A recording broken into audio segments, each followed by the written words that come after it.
And g'day, it's Al here. Exley and I have just completed the Kruger L-21 Wolf Buyer's Guide, but we've also got something from CIG. CIG have given us a game pack with the Wolf inside, which we are able to give away. So we're going to give it away with this attached to this video. All you have to do to be in a chance to win is leave a comment, be public subscribed to our channel, and you're in the chance to win. If you're on live stream when we draw it, we'll also give you a skin as well. So there's a little incentive to join us there. Now, in our buyer's guide, we talk about some of the options that could have been for Wolf. The Wolf has 2 size 4 ballistic cannons. And we postulated it would have been great if it could have had laser cannons. I erroneously, and we didn't find the laser cannons that Kruger have created. They have 1 size 3 laser cannon, the Quarreler. The Quarreler is a nice looking gun. It appears on only 1 ship, the Raven. And so we missed it, but it really just gives that opportunity, or would have given that opportunity for CIG to give that variation to the ship and give an option of weapon loadout. With that, don't forget, enjoy the video, and leave a comment. Take care. G'day, welcome to the Inforunners. I'm Execute, joined today by Algared. How you doing, buddy? Fairly well. I'm fed, I'm feasted. It's had a rest since stream this morning? Had a rest since the stream this morning. Gee, that was an exhausting stream this morning. I don't know about you, but they always are. I enjoyed they it. Always are, but it was great. But yeah, we thought we'd do a buyer's guide for this week and get it all sorted early, and so we can cut it off straight away over to in-game, and we can talk about it, and we can come back and look at a few things that we've got to go over. But so got to be fair. This is not the base skin. This is just a skin we thought was the best one, the best looking one. Yeah. So we went with the red one. It goes faster. I think that's why I agreed. Yep. Definitely. So definitely showing that I think we can safely say, and they've kind of stated this twice themselves in the last couple of days, Kruger is now a competitor with Origin in that high-end market, which I am, even if I don't like this ship, I think it's something you got to be able to take away. It's good to see competitors to other manufacturers, and to me that is really important. I think Origin has kind of not stolen, stood alone for too long. It's never had any real kind of, like RSC had tried to and kind of failed miserably. But it's nice to see something that come along and I can go, that's classy. I like that. Yeah, and it does have that look of class in it. So you keep saying, James Bond. Yes, it's a James Bond MG or. Well, again, they say that a little bit in the Q&A. They kind of talk about how it's the things it references and stuff like that, and it's more military high end, and that's some of the questions I've going for it as a manufacturer. Where Origin kind of goes off into luxury and touring and stuff like, and if you look at the big guide thing they dropped about 12 months ago, they've got a lot of commercial ships to come. So where does Kruger sit in that? And Kruger's the high end military. That's really intriguing to me. Like, it's not, kind of like taking up what the 325A and 125A have kind of gone into and going more into that area and kind of diversifying themselves from Origin. And that makes sense for Kruger because all the stuff I know you can talk about as a lore guide with their weapons and parts and all that type of stuff. So, yeah. So the fact that they're a high-end premium ship manufacturer seen in that regard does not surprise me at all, just because the lore history is that their specialty is precision parts and doing them under budget and on time. So top of the line parts, top of the line bits and pieces. Even when they'd made their first gun, they made it because they make all the parts, and then they made the Tiger Shrek. And initially the sales were crap. No one wanted to buy this gun from this unknown manufacturer. So they go to one of their people who've got deals with Aegis and said, "Hey, can we do a deal with you? We'll put our Tiger Shrek on your ship." And then people started going, "Wow, this is awesome." You're sounding like one of those young people that only like to buy iPhones. I'm not buying that. Blah blah blah. I wouldn't buy that. Yeah. Okay. Yeah, go ahead. But that was generally the Yeah. view people had. I'm not buying it because I don't know who this is, and it's an unknown manufacturer. I'm not going to trust my life to this unknown weapon. Yep. But when it was put on the Aegis Avenger, everyone started to go, "Wow, this gun is really, really good." And then when they decided to make their ship, same problem, but they figured they'd have the same problem, so they just went to RSI and said, "Hey, can we do a deal with you and build your snub ship for your Connie?" And once people saw, yes, Kruger can do really good weapons and they can do really nice ships, then they've now got the ability to stand on their own and do a really nice ship. So that that luxury idea, that high precision idea, is not insane. It makes really good sense of the way CIG had positioned Kruger in the lore. All right, so I think off the bat, one of the things I'll say is this ship is kind of not finished. I do believe that this is someone brought this up on stream today. I can't remember who, so sorry for not giving credit, but I do agree with them. This ship was probably the ship they mentioned in one of the other monthly reports about a ship is going through the pipeline quicker than anything else. I think this is that ship. And that can be shown by the fact that there is no component access on this ship yet. You can see places for it. So, for example, this panel right here, that would be a button, and you can kind of tell because if you look at other buttons, you can see. I'm trying to zoom in, but it's not going to let me. But you can see the same pattern, except it's got the light blue in it. Apologies for the circle, but I can't hold F and wait. Maybe I can if I go away. There we go. So you can kind of see it's the same thing around here. Yeah, but it's just not lit up yet. Yeah. So the other component access that me and Algared have found that we probably believe is this one up on top, because you can actually zoom in and kind of see that it's not texture, it's actually physicalized. So I'd expect a few of the components will come out of here, and there's probably some kind of thing where most of the components maneuver out here somehow, and there's like 2 or 3 of them. We'll have to wait and see how they've done it, but I'd expect it's something like that. Yeah, given that component area there is at the rear of a ship where the engines are, that's where I'd kind of think the power plant and the quantum drive and jump drive would be. But yeah, it makes sense, and maybe the shield and other things and coolers at the front. Yeah, I'd go with that. So the things that are accessible, there is a weapon rack here, and I didn't bring the weapons with me. I was going to bring them with me, but me and Algared tested this earlier. Essentially, it's a small weapon like an SMG. I think that's a medium weapon technically, a medium weapon, and then we're able to put in a pistol and a multi-tool down the bottom. So it holds those 3 small weapons, which is not terrible for a fighter. I'd say that's probably similar and on par to the Gladius, maybe not exactly the same though. And you could see there that pressing that button, you actually see that's what makes the component hatches open and all that. So it's off until you get close to it, so it'll be the same thing as the ones over here, like we were talking about before. Bespoke entry and exit animation is kind of interesting, but I also think in the monthly report they talked about speeding up the animations of one of them. I think again that's this ship, because you'll take note that they put all these animations in that you'll see little compartments like this open as I can't do it when I'm in there. This one here open, and these little steps fold out, but you don't actually look down at them as you get in anymore. Which why would you go to the all effort of animating them if you're never going to see them? Which is kind of weird. So I think they've sped up the entry animation, but it is nice. It's like you don't see them, but if you're watching in third person, or you're in third person view yourself, or you're watching someone get in, you'll actually see them step on those things. So that's a really nice thing. That's CIG have them, and they've always said, we're doing it so that when you're seeing it, you're actually going to see it happen, and even if you as a player don't see it.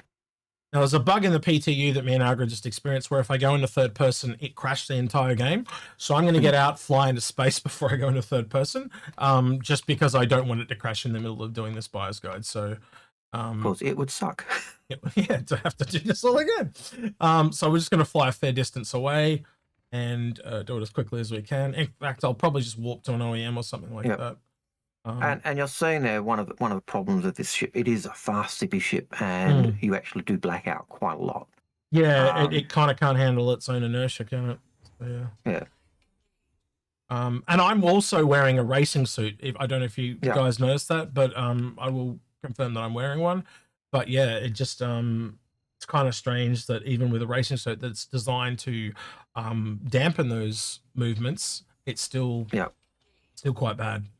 Oh, clearly you're only wearing the Miro racing suit. You should have been wearing the Origin racing suit, which is because that's for the high-end user. I wore the black and red one because we're in a black and red ship. So yeah. All right, let's go into third person and see if it crashes. It didn't. That's good. All right, cool.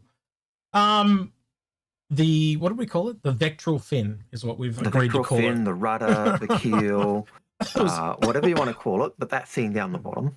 Or in Wuxtry's case, if you're watching this after the fact, the probe. You had to be there to understand the reference. But yeah, the rectal probe, I believe he called it. Yeah, really, yeah, he did. The really nice animations here. I would have.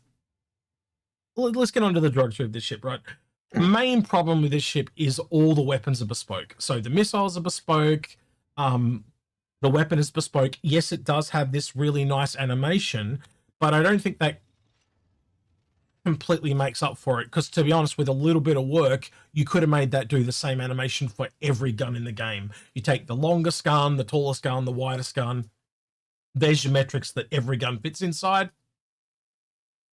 Build the animation around that. That said, being a Kruger ship and they're a weapons manufacturer, they'd use their own weapons. So I understand. It would be nice to see them have, for Kruger to bring out the laser weapons. I know people were talking about that on the stream today as well. And people were asking, why don't we have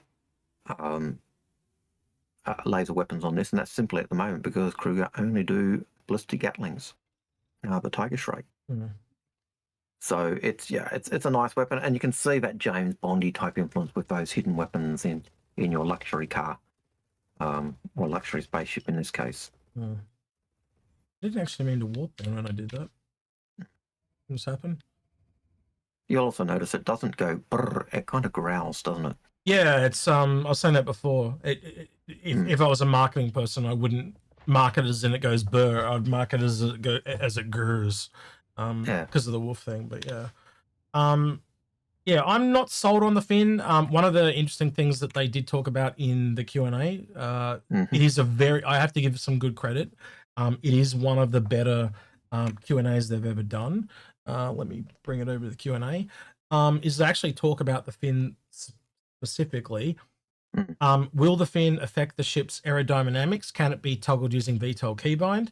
The fin in the initial release is tied to landing gear stats only. We are investigating a player-controlled option to allow it to be manually toggled in a future patch. It currently does not dynamically impact aerodynamic handling, though when control surfaces feature hits the PU, you can expect it to have impact atmospheric yaw ability. So there's actually a benefit to it, which I think is really interesting. But also that means that you can just decide whether you want it or not. Because I think I know a lot of people are very divisive about that. They like it and other people hate it. So now you can just choose, which is a great way to be.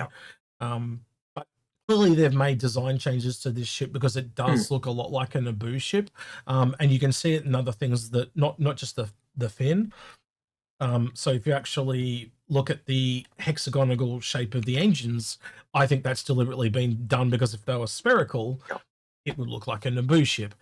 They don't have the pointed tail either at the end on the, well, not to the same extent as they would on a Naboo fighter, as an example, because they had that, that really long kind of cappy cone thing. I don't know how else to explain that. Do you know what I'm talking about? The point? Yeah. They kind of, we gave it more a manta ray sting type look rather than a point.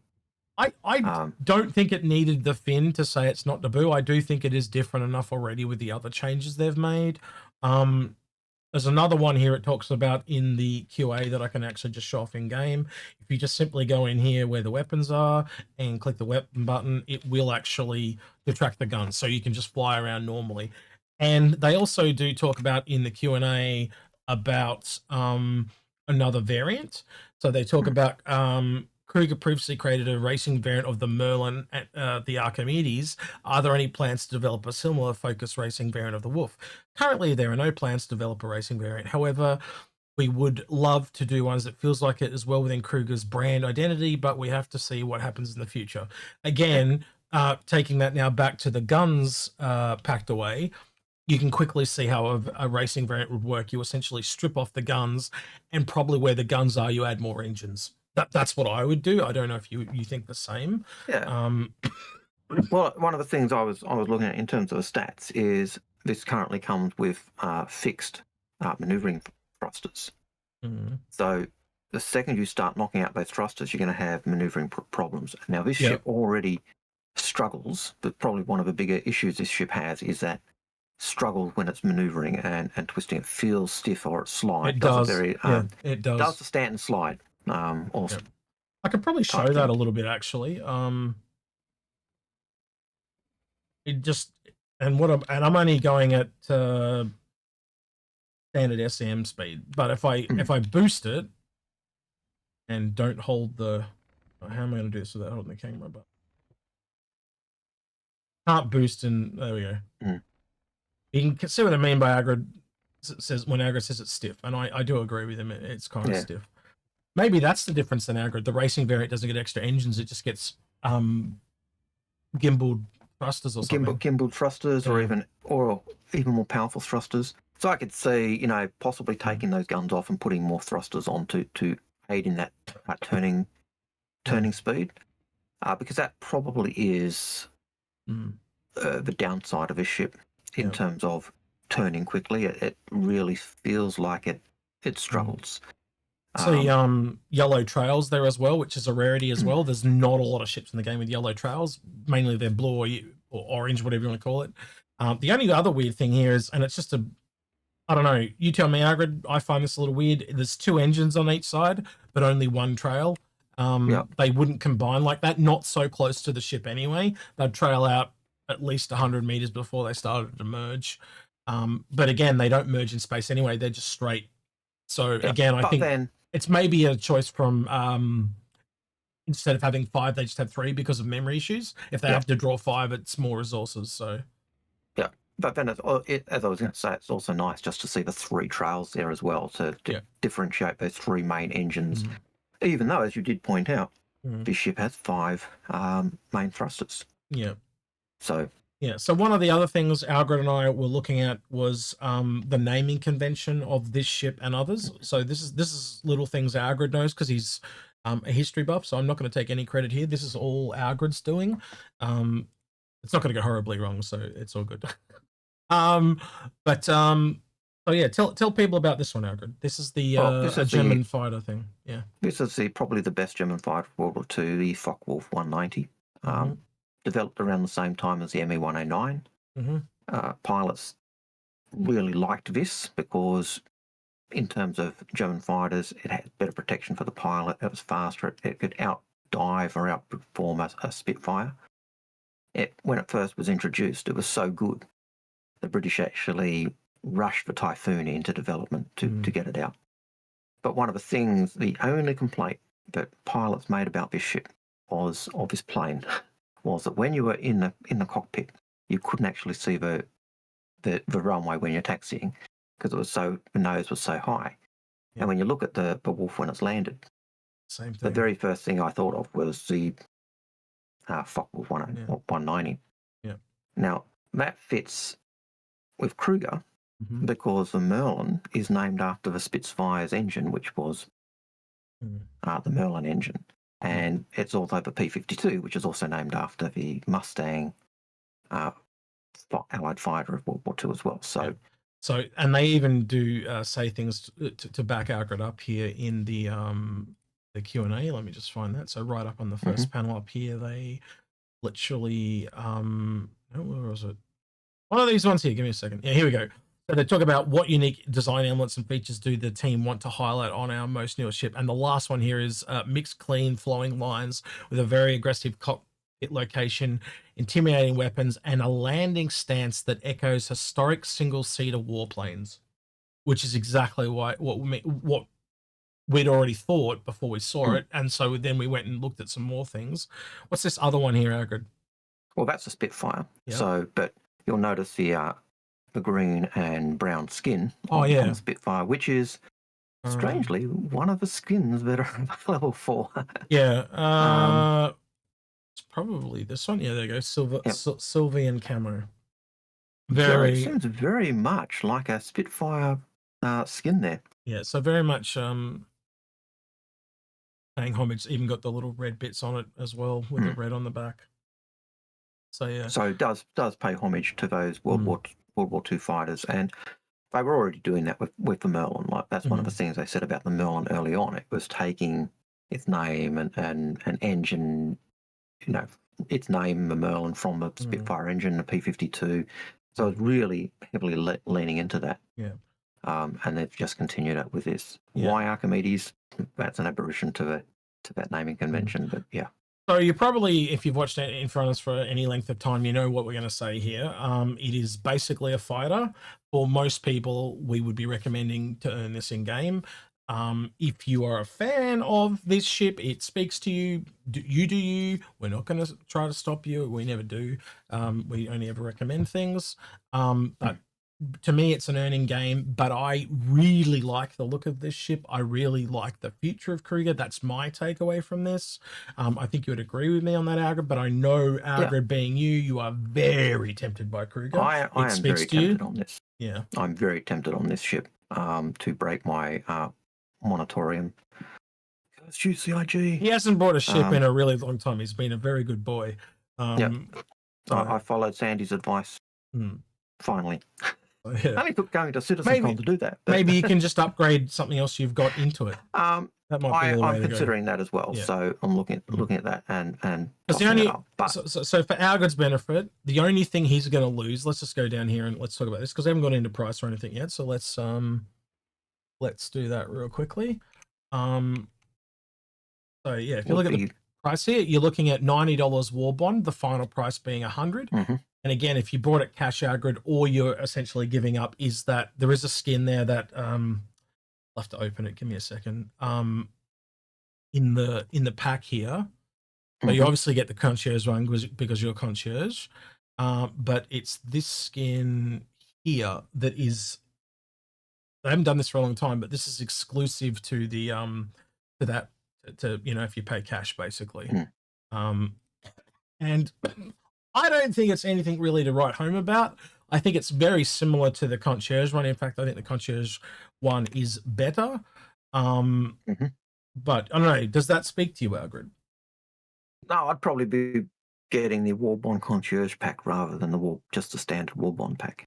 That is the War Bond. The one I went into, if you looked, was the War Bond concierge pack. All right. Yeah. So you'd be getting that. You'd be getting the concierge skin, and you'd be getting the ship. But again, if you just want to go the upgrade path, you could just upgrade it by the concierge skin. But as you and I have talked about, you probably want the red one more anyway. As you said, which skin do you want? And I said, the red one. So what I'm trying to do here is get Algared to pass on this skin to save himself a bunch of money. And I'm probably going to fail. I know him too well. I like the way, in terms of CIG talking about, when they were talking about a possible variant for this, we might look at another variant down the track. What they were really saying is Benoit is going to be on our case to do another variant on this ship. Yeah. To do more Kruger ships because Benoit, like me, loves Kruger. Yeah.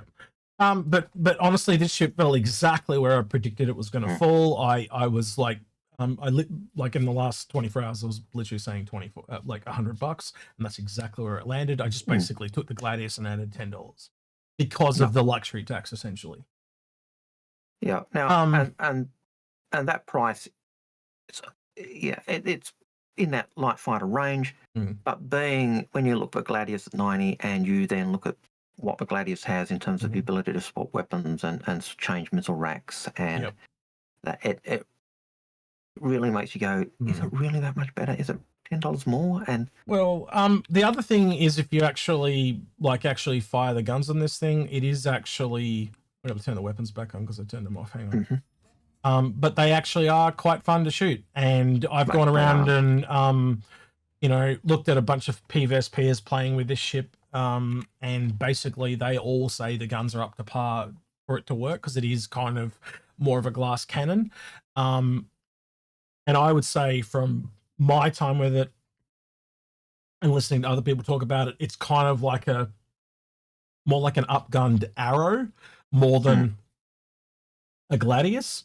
But it definitely has to really work its shields to stay. You want to, like, as soon as those shields start dropping, you want to kind of keep them up. Yep. And you can't actually just put extra power into guns. It won't literally put you let you put more than one pip in, but you can put more pips into the shields. So there is a downside when you are, you would have seen it yourself, Algared, when you're fighting more chunky ships, they kind of like overheat and you got to wait for them to cool down again. So there is a downside to the guns. They can shoot for a really long time, but eventually, just on tanky ships, it's a bit of an issue because you got to wait for maybe 5 seconds for them to cool down, and then you can go again. So it does give them a little bit to get the shields back.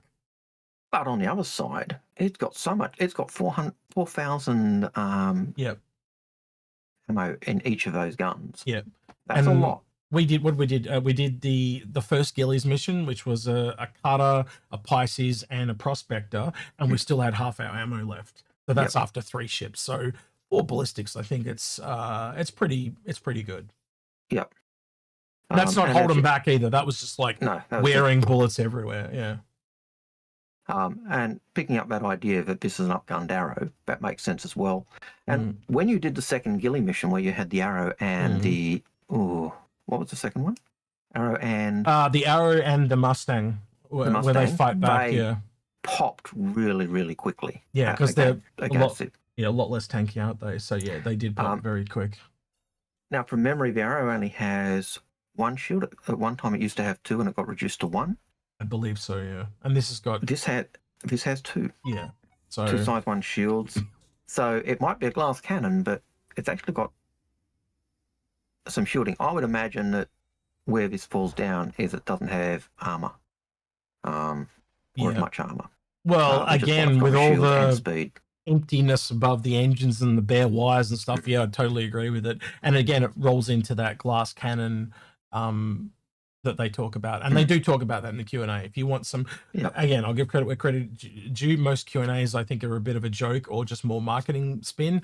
But you read this, and I think there was about 4 questions I legitimately needed the answers to, which really surprised me. So I'm going to give credit where it is due. If anyone at CIG is watching, kudos to whoever wrote that Q&A. It was really good.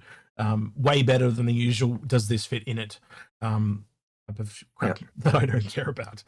Now, in terms of the size of the ship, it's 21.5 meters long. That is 2 meters longer than an Aurora. The Aurora is 8 meters. Sorry, this is 10.5 meters wide. The Aurora is, I think, 8, so it's a little bit fatter than an Aurora from memory, but it's lower. It's lower than an Aurora. So the Aurora is 4.5, I think, and this is 4.2. Now, in terms.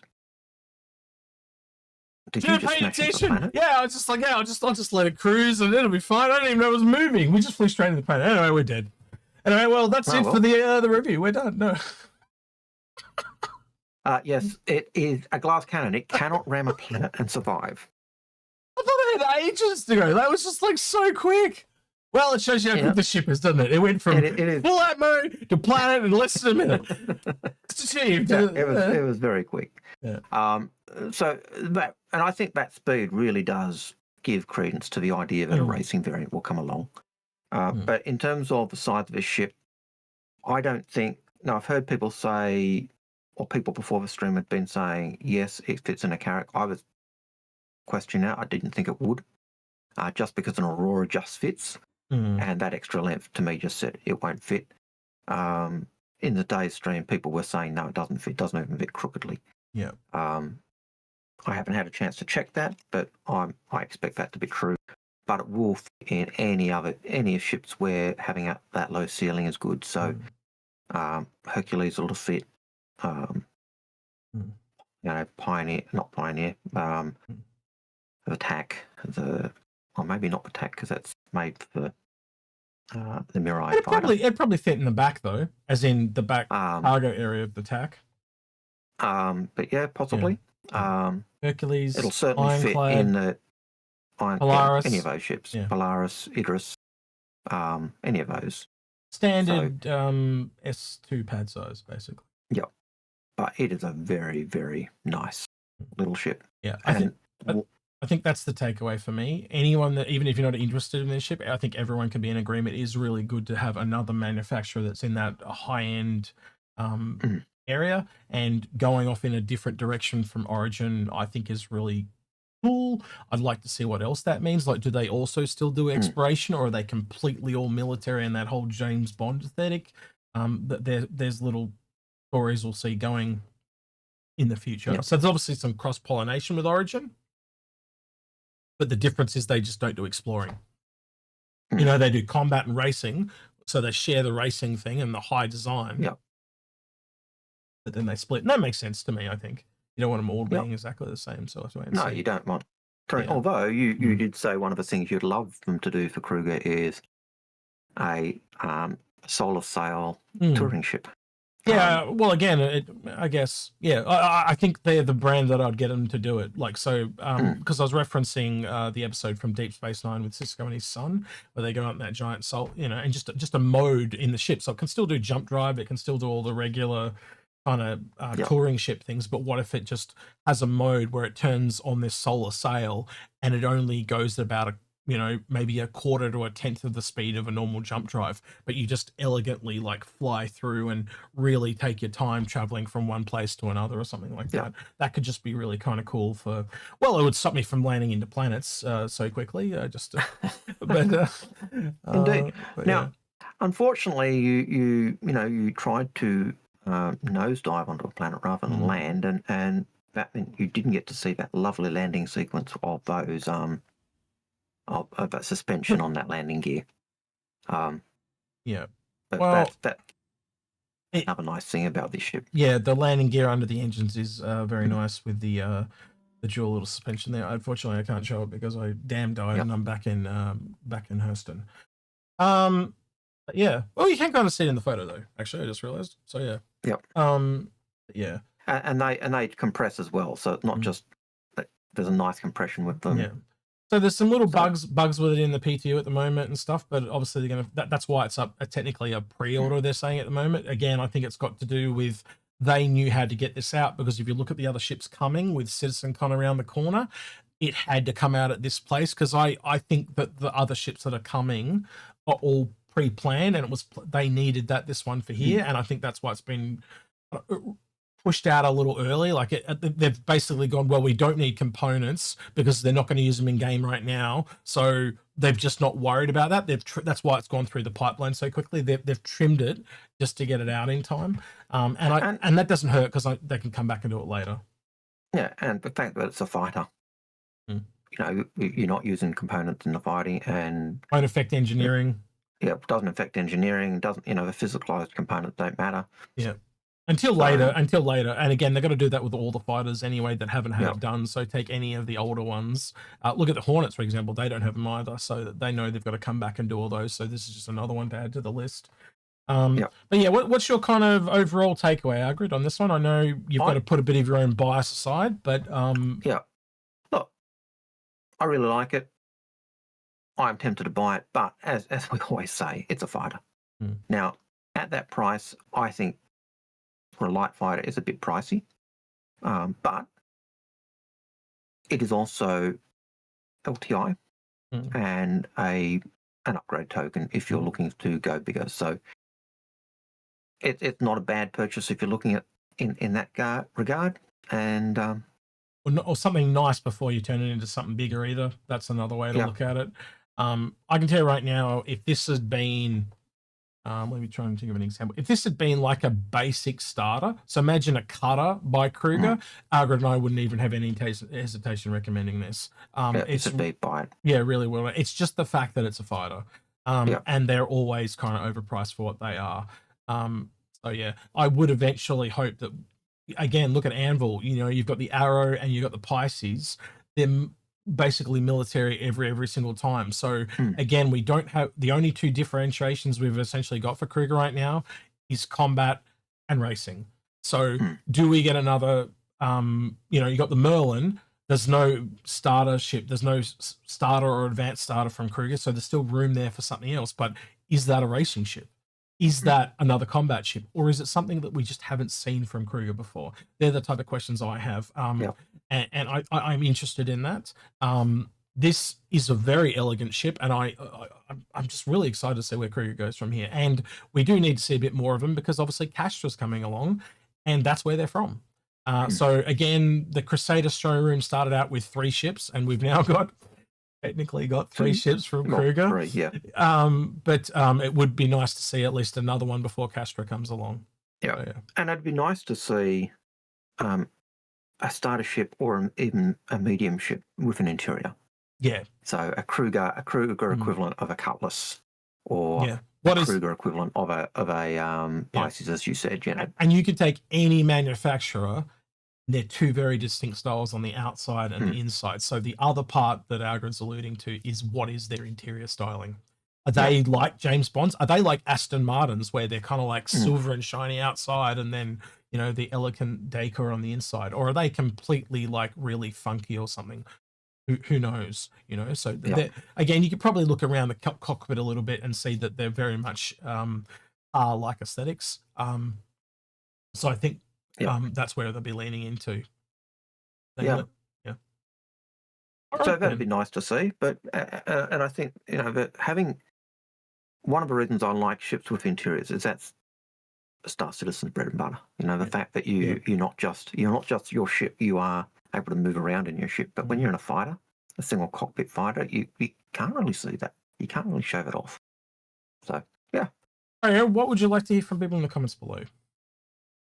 What are your thoughts on the Wolf? Do you like the bespoke guns? What would you like to see it changed? Would you like Kruger to make more guns? For me, did this tempt you? Are you hungry like the Wolf?